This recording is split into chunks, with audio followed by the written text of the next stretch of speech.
Can we talk about the reality, this is something that people don't want to talk about, it's uncomfortable, but every single person here on Periscope and around the world with a vaccine-injured child needs this discussion to have. Can we talk about puberty and our children and what the reality of what we're going through? That it's a taboo subject that no one wants to talk about because it makes us look really, really bad, or we're really ashamed, or all that kind of stuff. But everybody's going through the same thing. The vaccine injury doesn't stop the hormones, okay? My son is as a young man, fully developed, a young man that most young girls in high school would probably find incredibly attractive. He's a young man with all of this stuff going on about him, along with the brain injury brain. So imagine not being all pent up and not understanding it and not knowing how to relieve that stress, you know.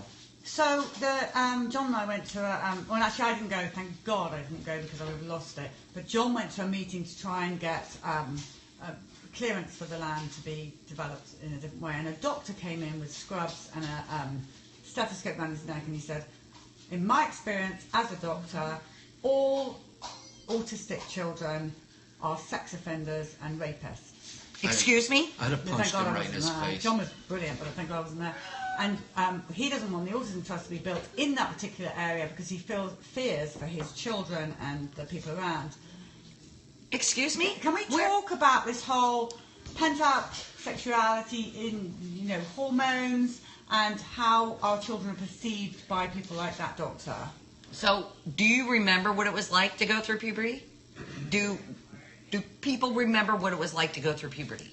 How anxious you get, and the drives, and the desires, and, the boys with the books in front of their lap as they're going up to the chalkboard because, Susie... The wind blows in it. Right, exactly. So imagine if you can't do anything about that, if you don't understand it, number one, and it makes them... It's frustration. Yeah. So... But I don't see how that has they have to anything figure to it do out. with They have our son sexual predators. Our son figured out how to take care of it himself.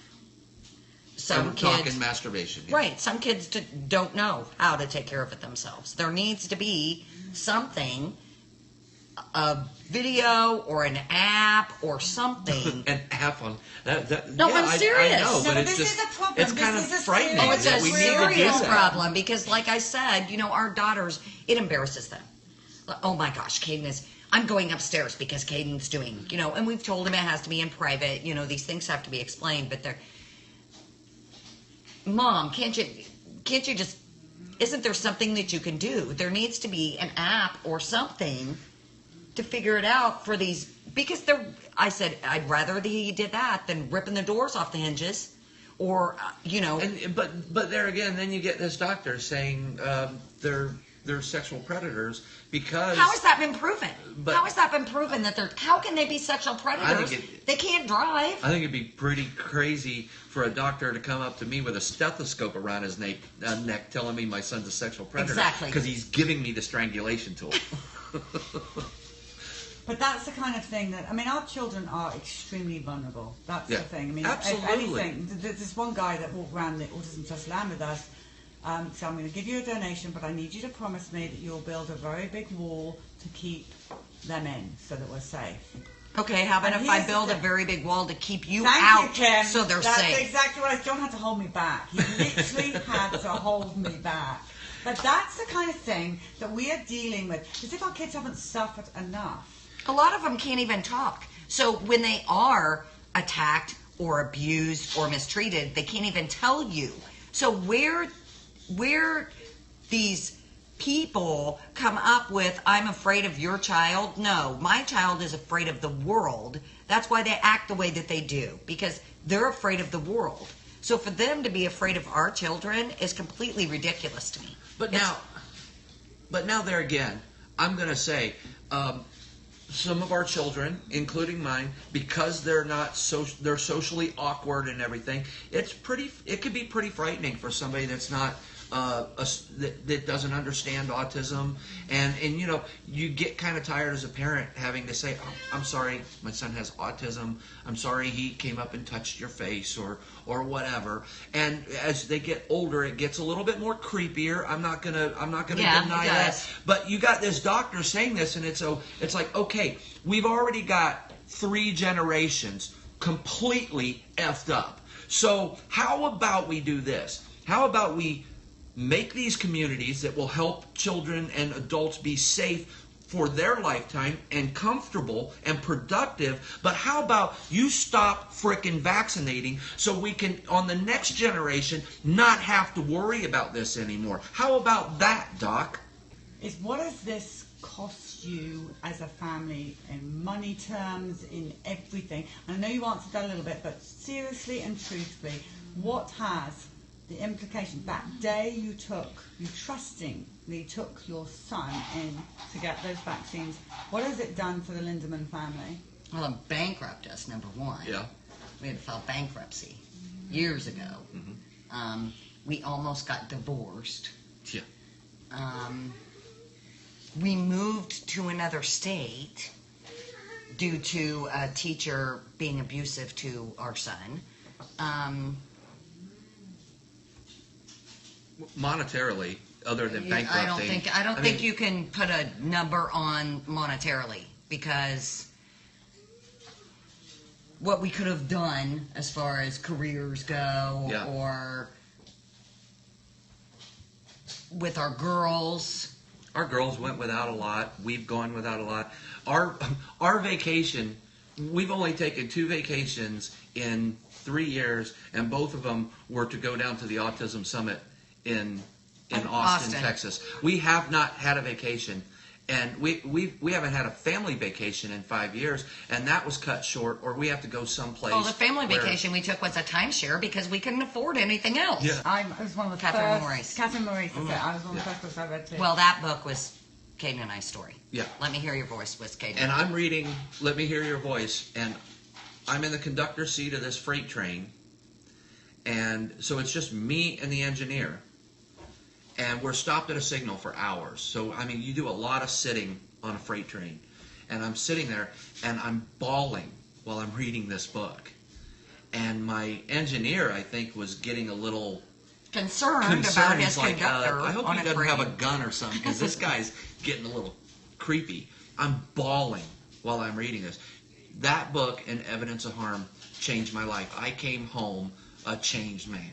I mean, I get goosebumps and I tear up thinking about it, because it went from I don't make defective children, it's all your fault, to, oh my God, what have they done to our baby? You know. Because he's the extreme. I call him the extreme. So I knew if I gave him a fight, I had him. That's all I had to do. And that's, I've had so many people ask me, what can I do for my marriage? How do you keep your marriage together? What can I do for my marriage? And I just look at them and say, who is your husband or wife? What are they? What are they? There's one that the husband's a salesman, so you send him PowerPoints. There's one, he was a fighter. I mean, he was world champion Kuksu won 2 years in a row. What does that mean? I have no idea what it means. It's A martial art. Okay. and he's always been a fighter, and he's very political. So I knew when I gave him those books, it would give him a fight. You have to figure out who your spouse is, who your significant other is, and then you have to become a team. And you each use your strengths to work through what you're going through with your child or your family. And it just made us stronger. It Yeah. really did. I mean, that's the one thing I can say. Our son's vaccine injury tore our family apart and bankrupted us, and as far as our future goes, when I think about my son's future, it's destroyed his future. But in another way, I think, and this happens with a lot of families, it's made us stronger. I'm a firm believer that God doesn't give us mountains we can't climb. Well, that I got a story. It might seem a little bit crazy at the time, but we can climb it, because He doesn't put anything in our path that we can't navigate. But the other thing is, I would never have known about vaccines, and I was going to have grandchildren. I would never have thought about GMOs or pesticides and herbicides and organic food and vitamins and supplements and all What's the in our things that are water going and everything on. else. My grandpa told me that Caden was going to be born and change the world. It was, So Caden wasn't born. no, it was Thanksgiving. Caden was born December 8th. It was Thanksgiving. Yeah, but he Wasn't born until the next year. yeah, so he wasn't even conceived yet. And my grandpa had Parkinson's, and he asked me to come and sit next to him. And Cassidy was 6 months old, and he said, "You're going to have another baby next year." And I said, "No, Grandpa, we're done. We have 3 kids. We're not going to have any more."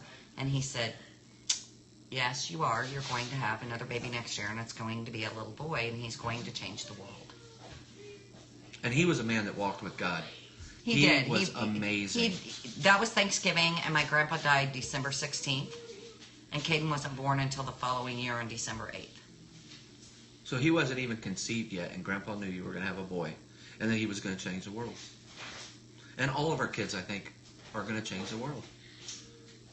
And the siblings. It's Yep. a massive sacrifice to those children's lives. Absolutely. And I'm angry. I'm angry that Caden's, it was stolen from him. Yeah. It was stolen from us. It was stolen from him. It was stolen from his future wife, his future children, his future grandchildren. It was all stolen. And it's all been because of lies and money and corruption, and it's disgusting and despicable, and it needs to be purged from the earth. And It the does. thing is I love it when people call us bitter parents that we want somebody to blame. You know, I'm dealing with wiping my 14-year-old's ass.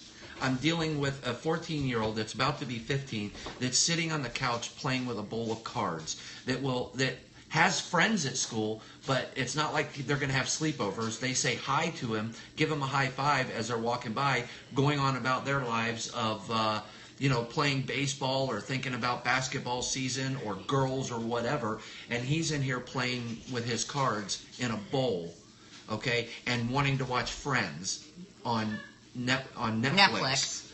And the thing is my life is what it is, okay? My children's, his siblings' lives are what they are. Somebody's going to have to take care of him. Kim and my's relationship is what it is. I don't know if I didn't want justice, if I didn't want retribution, if I didn't want outright people going to prison, I wouldn't be doing this, because I'd be putting that effort into maybe helping my child a little bit more feel comfortable, or working a couple of extra hours a day, or whatever it might be. And not to say that retribution is going to change my son's life, but it's going to make it worth it, maybe. It's going to make all of our troubles feel a little bit less, knowing that these bastards are sitting behind bars.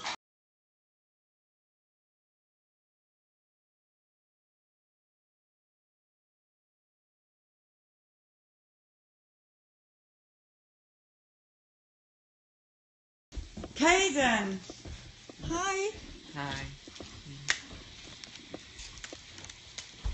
Caden, we're going to go to sleep now. We just want you to know that we love you. We love you. No, we really love you. We really love you. Polly's gonna stay in a hotel. Don't worry, I won't stay here. I will stay in a hotel, I promise. I love this boy so much. But people, just remember this before we all go to bed. It is not okay what has happened to Caden. It's not okay what's happened to Billy. It's not okay what happened to your child. And that's why we continue to fight. Alright, good night everyone. Love you guys. Caden, say good night. Good night. Good night.